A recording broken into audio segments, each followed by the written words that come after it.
Hello, तुम्हा सगळ्यांना good morning from Gangtok.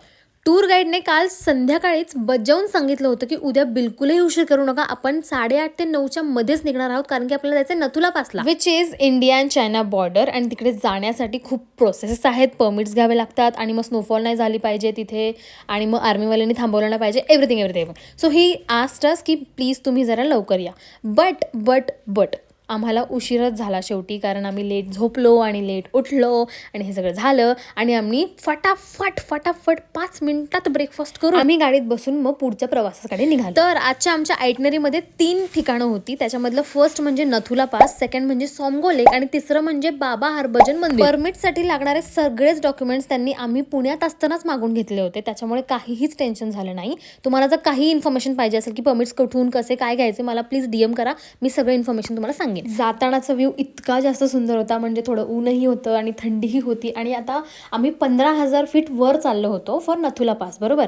पण जाताच लिटरली थोड्या वेळानंतर, म्हणजे 15 मिनिटाच्या अंतरानंतरच वातावरण इतकं चेंज होत गेलं की आता तुम्ही बघाल, माझे रिॲक्शन्सच बघा, तुम्हाला त्याच्यावरूनच कळेल की मी किती जास्त सरप्राईज प्लस मेस्मराइज्ड आहे.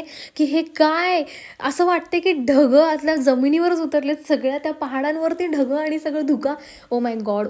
आमच्या टूर गाईडने एक गोष्ट मेन्शन केली होती की त्याने स्वतःहून स्नोफॉल बघून सुद्धा भरपूर दिवस झालेले आहेत.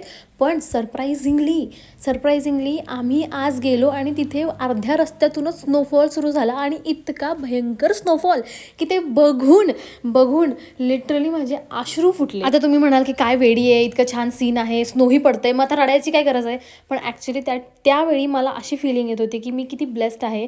फर्स्टली मी खूप ग्रेटफुल आहे टू गॉड, फर्स्ट पॉईंट, की त्यांनी मला इतकं कॅपेबल बनवलं की मी स्वतः इतके पैसे कमवेल, की मी इतक्या सुंदर ठिकाणी स्वतःचे पैसे उडवून खर्च करून फिरायला येईल. आणि second thank of course to my parents, कारण की ते मला कधीच कुठेच जायला नकार देत नाहीत. ते म्हणजे तुझे पैसे तू खर्च कर, फिरायला जा, काही कर. आणि here I am enjoying the live snow in front of Tsomgo lake with my soup in my hand. पण अनफॉर्च्युनेटली खूप हेवी स्नो व्हायला लागली, म्हणून आम्हाला लवकरच परत यावं लागलं. But we went to an alternate destination. उद्या आम्ही जाणार आहोत पिलिंगला, त्याच्यामुळे stay tune with my vlogs and I will see you in the next one. Bye.